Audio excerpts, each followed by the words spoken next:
మనకు మహిమ కలుగునుగాక. అవకాశం ఇచ్చిన అధ్యక్షుల వారికి, కూడా వచ్చిన దైవజనులకు అందరికీ వందనాలు. కృపాకరణకు కూడా ప్రత్యేకమైన వందనాలు. ఈ సమయంలో అన్న గురించి ఒక మాట. ఈరోజు నేను దైవజనుడిగా 3 స్థలాల్లో పరిచర్య చేస్తున్నానంటే దానికి మూల కారణం తిమోతి గారు.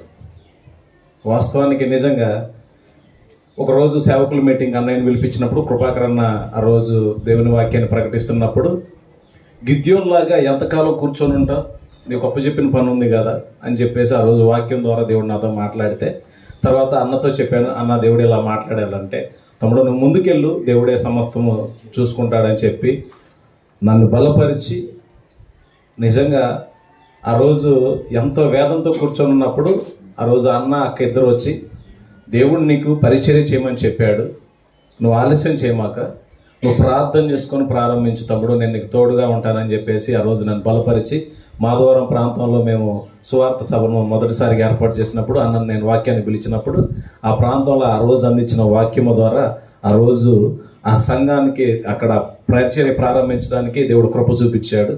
ఆ రోజు అక్కడికి వాక్యాన్ని వినడానికి వచ్చి, చిత్తపూర్ నుంచి అక్కడికి వాక్యాన్ని వినడానికి వచ్చారు ఒక ఇద్దరు. వాళ్ళు కూడా, అయ్యా మేము ఆర్సీఎం సంఘానికి వెళ్తున్నాం, మేము అక్కడికి వెళ్ళాం అయ్యా, మా దగ్గర కూడా మీరు పరిచర్య ప్రారంభించాలని దైవజనులతో చెప్పారు. ఆ రోజు మాట్లాడినప్పుడు, ఆ రోజు ప్రార్థన చేయడం ద్వారా ఆ 2 స్థలాల్లో పరిచర్య దేవుడు అప్పగించాడు.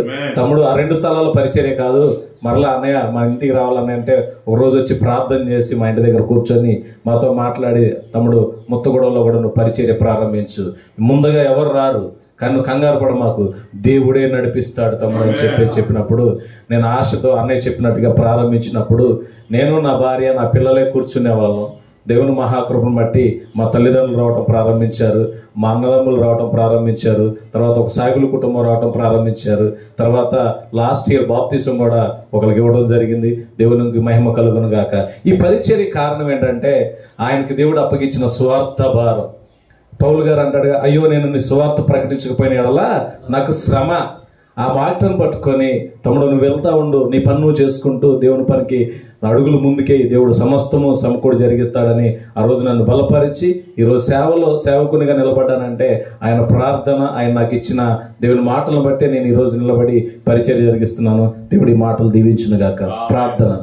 మహోన్నతమైన తండ్రి, గనుడైన ప్రభువా, నీ